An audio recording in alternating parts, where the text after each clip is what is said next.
In a recent video, we looked at why Darth Maul's double-bladed lightsaber was perfect for his master Darth Sidious. The basis for this conclusion was Sidious's intimate knowledge of the weapon. He understood the historical reputation of the saber staff as a weapon the offensively minded warriors of the Sith adopted to great effect. Thus, when it was time to offer Maul a lightsaber that would be suitable for his fighting skills and nature as a formidable warrior, and which would continue to forge him as a tool needed to dominate the galaxy, Sidious turned to the double-bladed lightsaber. For Sidious, the saber staff was the perfect complement to his apprentice. The Dark Lord saw Maul as uniquely ferocious, as seen in his words from the Book of Sith.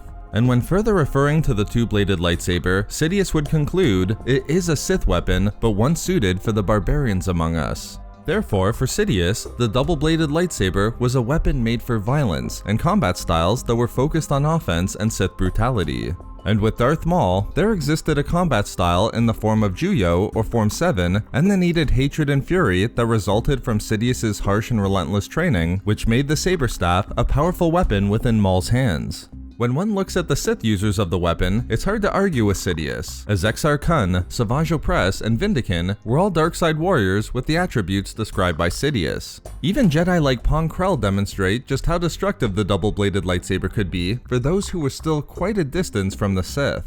However, there exists a Dark Lord of the Sith who proves these weapons weren't necessarily best suited for the warriors and barbarians within the Sith Order as Sidious believed. This would be the Sith Lord Darth Zannah. When it comes to lightsaber combat, Darth Zannah can be described as an anomaly, not exactly what you'd expect among the Sith users of the double-bladed lightsaber, and certainly the exact opposite of what Sidious saw as the weapon's most ideal user. Just as Maul's choice of the saber staff was the decision of Sidious, Zannah wasn't the primary decision maker in her choice of weapon either. It was her master Darth Bane who would first envision and then implement a very unique combat style for Zannah.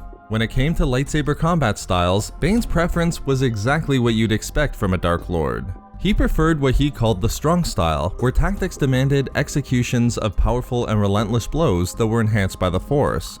For Bane, the dark side was a source of strength, and its power had to be used. But while these qualities were perfect for his physical attributes, Bane realized he had something very different in his apprentice.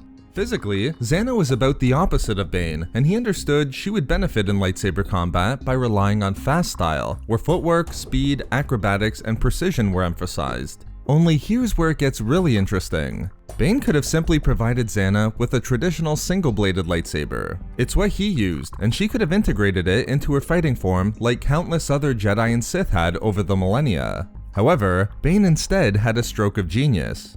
Demonstrating that Sidious was incorrect about the singular nature of the double-bladed lightsaber, with it being appropriate in the hands of the Order's barbarians, Bane would provide Zannah with a saber staff when she was 14 years old, a few years younger than when Maul was introduced to this weapon by Sidious. And even more importantly, Bane would train Zannah in the third form of lightsaber combat known as Surisu or Form 3. Form 3 was the most offensive focused of all the forms. In fact, it's described as the ultimate expression of defense and a highly refined expression of non-aggressive Jedi philosophy. That is, the exact opposite of what Sidious believed was the ideal expression of Sith combat with the saber staff. Whereas most Sith masters wouldn't think to give Zannah a two-bladed lightsaber, Bane created a powerful and ingenious fighting style with his apprentice. By making Zannah's hilt much smaller than the traditional double-bladed lightsaber hilts, she could use the weapon with far greater speed and maneuverability. And because she lacked the physical strength to achieve the powerful attacking strikes of Bane's Gemso style or the other aggressive combat forms, Zannah would instead use the defensive elements of Form 3 to rely on her quickness, cunning, and patience to emerge victorious. Bane focused his training on teaching Zannah how to parry incoming strikes effortlessly, redirecting the attacks of her opponents. Zannah would use the two blades of her weapon, combined with her Form 3 knowledge, to create an impenetrable defense. It was only when her opponents became increasingly frustrated or exhausted when she would spring her attack and seize the opening to end the duel. In this way then, Bane flipped the established double-bladed lightsaber fighting doctrine, that which would be recognized by Sidious, on its head. While the saber staff was certainly a powerful weapon in the hands of warriors like Maul, who used it to overwhelm their opponents with both blades using the most furious and aggressive styles, it wasn't merely appropriate for those Sidious defined as barbarians. As Darth Zannah proved, under the tutelage of Darth Bane, the double-bladed lightsaber also belonged in the hands of skilled tacticians, and those who instead of trying to overwhelm their opponents, preferred to shield themselves behind the dual blades of the saber staff. In demonstrating such unique foresight, I believe Bane was the benefactor of his private training under the Sith Blade Master Kasim, who used the two-bladed weapon against Bane and explained the details of it extensively to him. Despite not using it himself, Bane was able to understand the weapon intimately, and this understanding allowed him to provide Zannah with a fighting style that would ultimately allow her to become a formidable duelist herself, eventually assuming the title of Dark Lord and carrying Bane's Sith Order forward. Sidious was in no means wrong for equipping Maul with a saber staff, but there were other styles that could be utilized with the weapon as well.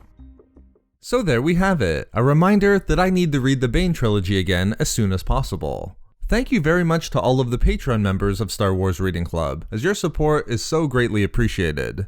You can find all of our social media links and a link to our Star Wars gaming channel in the description below for updates and even more Star Wars content. We love making these videos, so why not subscribe for more fun Star Wars theories and discussions. Also, if you enjoyed the video, think about giving a like or leaving a comment. If not for me...